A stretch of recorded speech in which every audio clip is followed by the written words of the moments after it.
Amis, c'est Fabien Klimenko de Cannes. J'espère que cette vidéo vous trouve en forme et je vais vous parler brièvement aujourd'hui d'un sujet qui me tient à cœur parce que j'avais annoncé justement que pour l'entrée de Jupiter dans le signe du Capricorne vers le 2 décembre 2019, on y est très prochainement dans quelques jours. Je fais cette vidéo le 28 et c'est vrai j'ai annoncé, je disais que la croissance serait en restriction, qu'il y aurait quand même une mise à la réalité, un bilan assez négatif de fin d'année, surtout sur la zone européenne qui est très marquée par le signe du Capricorne, la zone euro. Et je pensais, et même je pense toujours qu'avec le Brexit et tout ce qui arrive, les 2 années, je vous invite à voir ma vidéo sur la crise financière qui va arriver sur 2020 et 2021. Et je suis donc convaincu qu'une crise financière va commencer à s'amorcer dès ce mois de décembre 2019. Et vous voyez, je suis quelque part pas forcément surpris, même si je vous avoue que j'aurais aimé qu'il y ait des grosses unes qui disent il y a une crise, on annonce une récession, c'est sûr, là c'est plié, il y a quelque chose en Occident qui va mal. Donc même si sur le plan européen, on n'a pas tellement fait la tête, je vois qu'aux États-Unis on nous dit super croissance, croissance explosive, les États-Unis ça marche, ça va bien, c'est vraiment la croissance, le plein emploi, et c'est pour ça que je fais cette vidéo pour remettre un peu peut-être les pendules à l'heure et vous dire que moi, selon mon intuition et ma vision d'astrologue, parce que c'est toujours bien d'analyser les choses géopolitiquement, mais de regarder à l'annonce des événements qu'est-ce qui se passe sur un plan astrologique par rapport aux personnes, par rapport aux pays concernés. Et c'est vrai qu'on peut voir si effectivement le fond des choses va coller à la réalité extérieure qu'on nous dit, qu'on nous raconte. Et juste avant de démarrer là-dessus, je vous dis, les États-Unis sont en situation catastrophique. C'est clair, ils consomment énormément, ils ont consommé énormément cette année, mais c'est parce que les taux de crédit sont très bas. Et ça a été la même en France. Beaucoup d'achats, beaucoup de gens ont acheté, beaucoup de gens empruntent, beaucoup de gens s'endettent, beaucoup de gens consomment. Mais c'est sur un très court terme, parce que les gens s'endettent et après ils s'endettent souvent sur de très longues périodes. Donc sur une petite période, ils vont acheter. C'est ce qui s'est passé en France là et aux États-Unis sur cette année. Mais je peux vous dire qu'il y a une réalité, c'est que ces pays occidentaux et dont les États-Unis, principalement les États-Unis, produisent de moins en moins. Alors Trump, il a effectivement essayé de pallier un peu ça à grands coups de slogans médiatiques. Là, on voit qu'il y a eu l'arrivée de Bloomberg dans le jeu, et j'en parlerai dans une autre vidéo, mais je ne pense pas que Trump sera réélu, ou je pense que s'il est réélu, il aura de sérieuses complications durant son prochain mandat. Et comme je vous dis, je pense pas que ça va se passer si bien que ça pour lui dans l'année 2020, mais je ferai une vidéo à part pour ça, parce que c'est tellement un autre sujet, et ça prendrait tellement de temps qu'on va pas essayer de se disperser. Mais ce que je veux vous dire par là, c'est que je pense que oui, Trump manipule bien les nombres, arrive à nous présenter un beau tableau en fin d'année 2019, mais qui je pense va très vite s'effriter sur l'année 2020 et l'année 2021, et que la bulle de dette sur laquelle est assise les États-Unis peut littéralement péter à tout moment. Et ça peut, effectivement, il peut y avoir un levier finalement de cause à effet à partir de la zone euro, qui est le principal partenaire des États-Unis. Il y a le Brexit qui arrive, et tout ça, ça pourrait causer une crise en chaîne, comme je l'ai expliqué déjà dans d'autres vidéos ou d'autres audios, et je vous réfère justement à ces vidéos sur la crise financière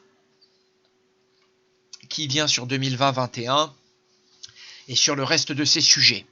Donc personnellement, voilà, Trump nous annonce quelque chose, une belle nouvelle, à un moment quand même où vous voyez les nœuds lunaires de Donald Trump, le nœud nord dans le ciel, excusez-moi, retombe donc sur le Mercure natal de Donald Trump. Vous voyez, et Mercure, c'est la planète de la communication. Mercure, c'est comment on pense, comment on communique, comment on va interagir avec l'environnement. Et c'est vrai que c'est l'organisation, la pensée, toutes ces choses découlent de Mercure. Et qu'au même moment, on voit dans le thème de Trump, c'est très marrant que Mercure, c'est le maître de sa maison 2, de la maison des finances, des moyens, des acquis. Donc ça, gardez en tête quand même cette chose-là pour la suite, et de regarder ce placement que, en ce moment, Donald Trump doit être très concerné par ses acquis, par le côté financier des choses. Ça se renforce, parce qu'en ce moment même, vous voyez, Vénus et Jupiter, là, font un transit à l'opposé de ce Mercure. Et Vénus, dans le thème de Trump, c'est le maître de la maison 3. Et la maison 3, C'est la maison, vous voyez, en analogie à Mercure qui maîtrise le troisième signe des Gémeaux, d'ailleurs qui est le signe de Trump.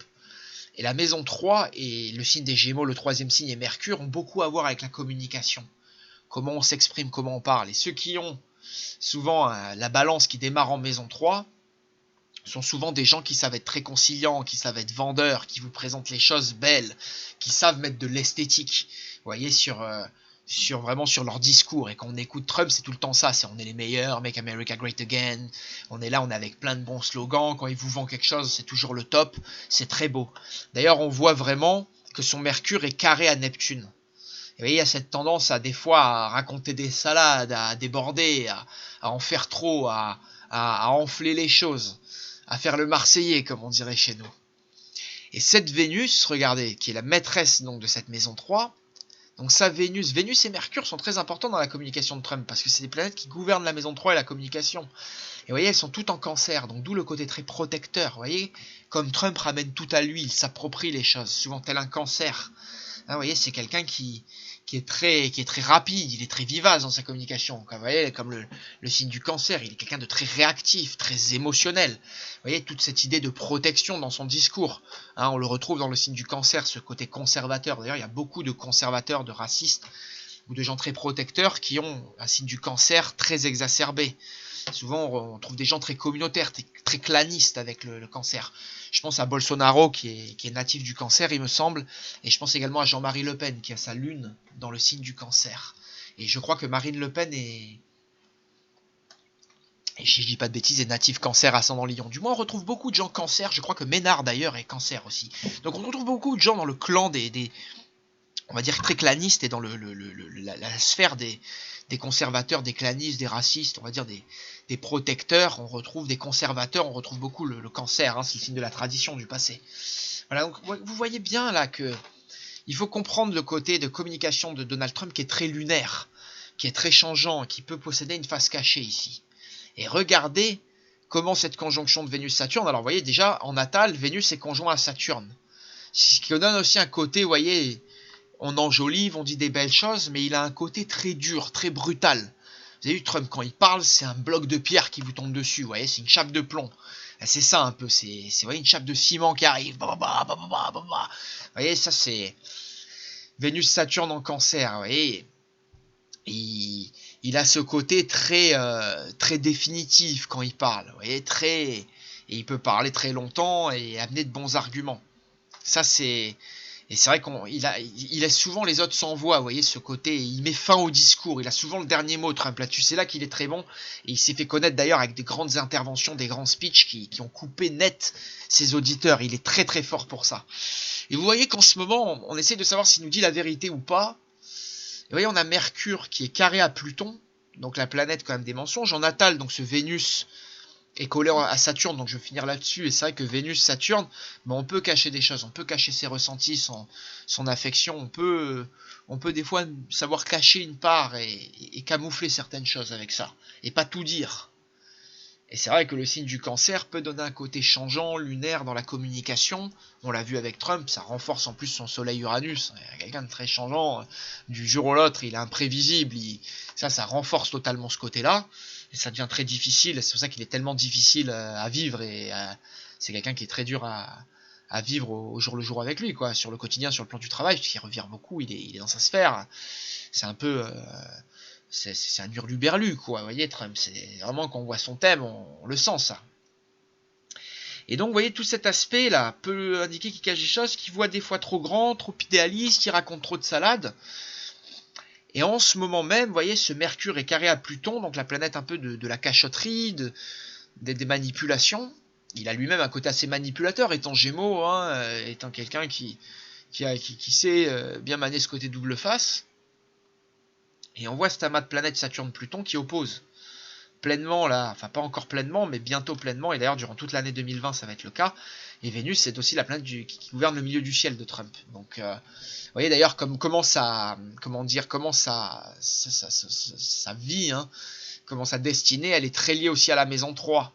Les amis, les partenariats, les transactions, les discours, la communication. C'est quelqu'un qui, la télé, les médias, c'est quelqu'un qui s'est littéralement vendu à travers la Maison 3, qui s'est construit à travers la Maison 3. Et on le voit que les maisons 10 et 3 sont gouvernées par Vénus. Et donc, on voit aussi que c'est quelqu'un qui reprend un business de famille avec ça. Hein. Vous voyez, donc dans l'immobilier, hein, le cancer, voilà, la lune, la famille, le cancer, vous voyez, tout le passé, il hérite de ça. Donc, c'est vrai que Trump, voilà, en ce moment, avec cette opposition-là, avec ces deux planètes qui opposent son Mercure, avec ce Mercure qui est carré à Pluton, vous voyez, on n'est pas quelqu'un qui... Vous voyez, ce Mercure en Scorpion flotte là depuis presque 2 mois là, et il lui a fait beaucoup réfléchir, vous voyez. D'ailleurs, Mercure est en maison 3 pour Trump, et il est en train de se dire, mais comment je vais communiquer? Et moi, je suis convaincu que cette annonce est une réponse à Bloomberg, et c'est un gros mensonge, je peux vous le dire. Et moi, je suis convaincu que s'il n'y a pas déjà des signaux de faiblesse autour de décembre 2019 et mai 2020, là, en Europe et en Occident, en termes de crise financière, on verra quelque chose de très intéressant, et je terminerai là-dessus, sur janvier 2021. Vous voyez, c'est la période où... pardon, sur le début 2021. Et c'est la période où là, on a tout un amas de planètes en Verseau, donc Saturne et Jupiter qui vont faire carré à Uranus durant l'année 2021. Et là, c'est vrai qu'à partir du carré, la Saturne-Uranus, là, de mi-2021, vous verrez, on sera pleinement dans la crise déjà. Donc pour revenir à cette fin 2019, on voit que c'est un peu le début de la fin pour les États-Unis. Et j'en ai parlé d'ailleurs dans une autre vidéo. Et pour revenir sur le thème des USA, vous voyez, on annonce une super période financière. Jupiter va rentrer en maison 2 dans le thème des États-Unis. Ça, quand ça vous arrive, donc c'est tous les 12 ans à peu près, quand ça vous arrive sur un plan individuel, c'est souvent une super période financière. Maintenant, c'est vrai que comme il y a déjà 2 planètes négatives depuis très longtemps là en maison 2 pour les États-Unis, Jupiter pourrait venir ici amplifier les problèmes, les dépenses. Pourrait venir, souvent un Jupiter, s'il n'a pas ce côté grand bénéfique et qui nous fait croître, qui nous fait améliorer les choses, il vient amplifier les problèmes déjà existants dans la maison. Et c'est vrai que là, bon, ben, comme je l'avais déjà dit dans un autre audio, hein, Jupiter flotte en maison 1, les États-Unis, tout va bien. On est là, on voit tout en grand. Et ben, en plus en plein en ce moment, en carré de Neptune toujours. Vous voyez, on voit tout beau, on voit tout grand, on n'est pas vraiment dans la réalité. Même si on a Saturne qui oppose le Soleil, on dirait qu'on ne veut pas voir la réalité de Saturne. Et je pense que après le passage, vous voyez, de Jupiter en maison 2 là, pour les États-Unis, même si Jupiter va quand même se confronter à Saturne durant cette année, mais dès mars 2021, vous voyez là, c'est ça, pour ça que les maisons égales, moi j'y crois plus trop.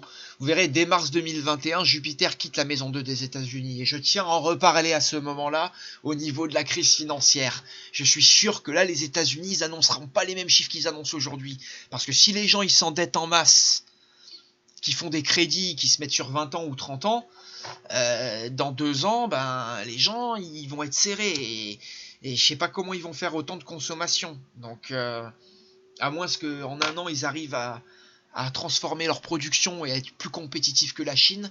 Mais ça m'étonnerait pas que ça arrive. Et je vais vous dire, dans ce sens-là, vous avez vu que Trump, au même moment, là, il a fait une annonce sur la Chine là, et sur Hong Kong.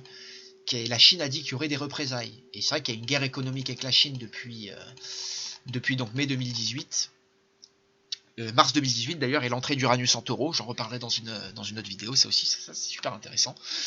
Et je pense que les États-Unis sont très mal de toute façon, hein, comme l'Europe par rapport à la Chine. Hein. La Chine est en excédent, ils gagnent sur tous les fronts, ils sont plus compétitifs, ils produisent. Et le seul modèle de croissance en Europe et en Occident, c'est devenu la consommation, il n'y a plus de production. Donc, si vous voulez... cette annonce, je pense qu'on se fait tous trumper là et qu'il y a quelque chose qui va pas durer. Et moi, mon avis, je vais vous dire, je pense que les États-Unis, même si eux, ils marchent bien pour le moment, leurs partenaires, ça va très mal en Europe.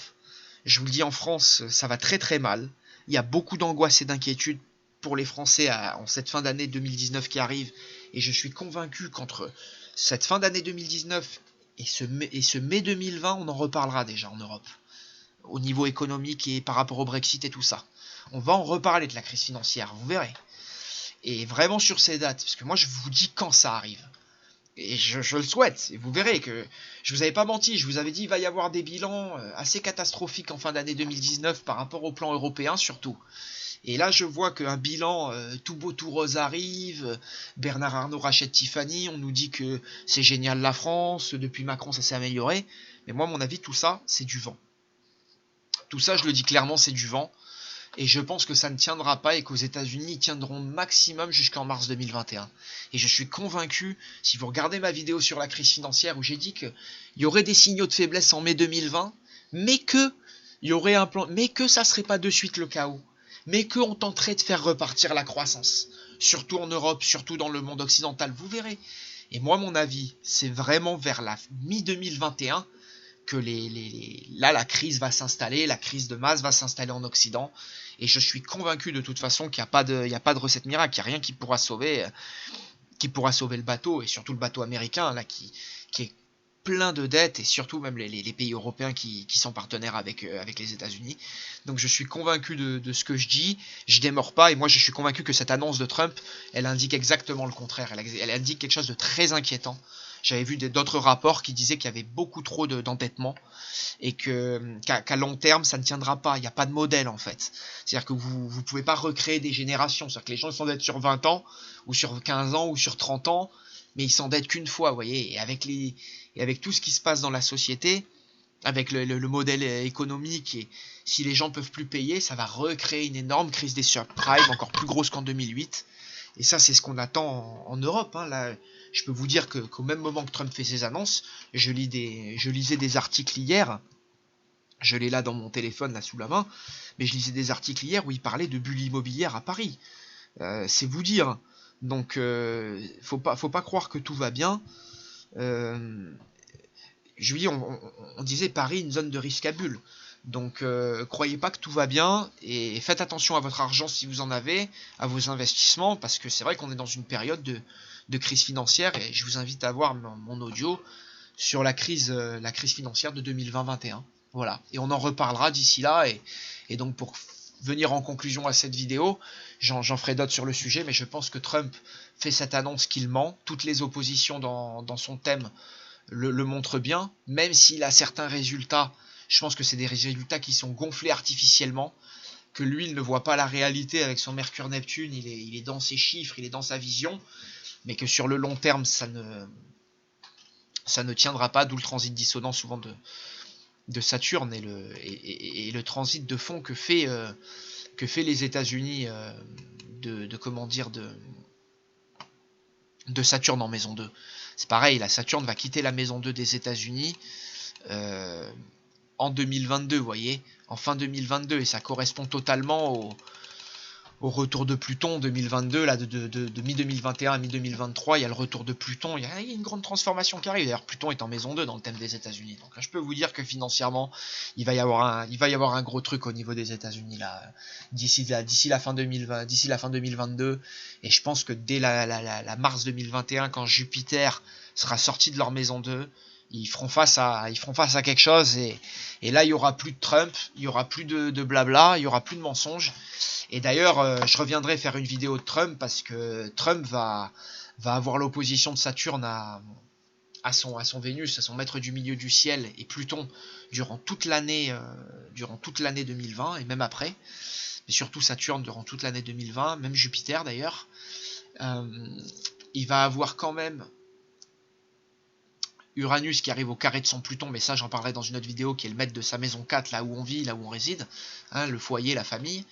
Et il a aussi pour 2020, c'est pas non plus quelque chose qui est des moindres. C'est une rétrogradation, voilà, il a la rétrogradation de Vénus d'avril à août dans le signe du Gémeaux. Et là, la rétrogradation, le passage de Vénus du moins en Gémeaux d'avril à août pour Trump va être très important. Mais ça, j'essaierai de le faire dans une vidéo, mais brièvement, là, on peut le regarder ensemble, par pure curiosité, parce que, vous voyez, il va faire les premiers contacts de Saturne bien avant, à partir de février. Premier contact de Saturne. Et le deuxième, il le fera quand à la rentrée, avant les élections. Donc ouais, il va se lancer dans... Donc ça m'étonnerait pas que quelque chose vienne là et que... Vous voyez que quelque chose vienne entre avril et août, là, juste après cette première opposition de Saturne. Il y a la destitution de Trump en cours. Je vais essayer d'en faire une vidéo, là, un audio bien propre. Et c'est vrai que, mon avis, il va se passer des grandes détresses et des grands défis pour Trump sur son année, là. Et c'est vrai que la période là d'avril à août risque d'être cruciale pour Trump. Il a le retour du nœud nord aussi, là. Paradoxalement, juste un peu avant. Alors, il l'a plus sur la fin d'année, ouais. Il l'a plus sur la fin d'année. Ah, moi, à mon avis, là, les élections pour Trump, ça va être très très dur face à Bloomberg, face au bilan réel qu'il a. Beaucoup de gens s'en plaignent en interne, beaucoup de gens se plaignent de Trump, et malgré tout, il pourrait y avoir un scandale. Vous savez, l'opinion, elle peut revirer très vite, et il pourrait y avoir un scandale là, sur la première moitié 2020, là, spécialement là, finalement, entre le premier retour de Saturne à sa conjonction Saturne-Vénus, hein, parce que Saturne va aussi passer à l'opposition de Saturne, hein, donc ça, c'est la vieillesse, c'est beaucoup de choses. Ça, c'est pas un moment facile pour Trump, mais j'en parlerai dans un autre audio, parce que là, on va perdre trop de temps, et je vais pas bien le faire, et je vais pas avoir le temps de bien m'y mettre. Mais c'est vrai que là, vous voyez, là, dès maintenant, là, il a Vénus qui s'oppose à son Cancer, il a pas mal d'opposition, là, il y a Mars qui va passer là sous le ciel, là, sur le fond du ciel à maison 4. Ça va pas être une période facile pour Trump l'année 2020. C'est une période difficile. C'est une période difficile là pour Trump qui s'annonce. Surtout la Vénus en Gémeaux là, ce passage de Vénus en Gémeaux là pour avril-août, ça va être crucial. Mais en tout cas, moi, je pense que peut-être, attention, on aura peut-être des choses exposées sur Trump, hein, parce qu'il a beaucoup menti apparemment, hein, dans des rapports. Donc c'est vrai que s'il gonfle les chiffres, qu'il ment surtout. Ça peut lui retomber dessus avec Saturne en opposition là. C'est vrai que ça pourrait pas lui faire de cadeau, et ça lui donnera pas un nouveau mandat, du moins pas un mandat facile. Voilà, s'il est réélu, il aura peut-être l'un des pires mandats qu'a eu le président des États-Unis, quoi, récemment, on va dire depuis Bush, peut-être Bush Junior. Donc ça c'est à savoir aussi, hein. Voilà, il faut le savoir, comme on dit. Voilà, donc portez-vous bien, merci de votre attention pour cette vidéo, et voilà, on en reparle très vite pour les États-Unis, la situation financière, et pour Trump.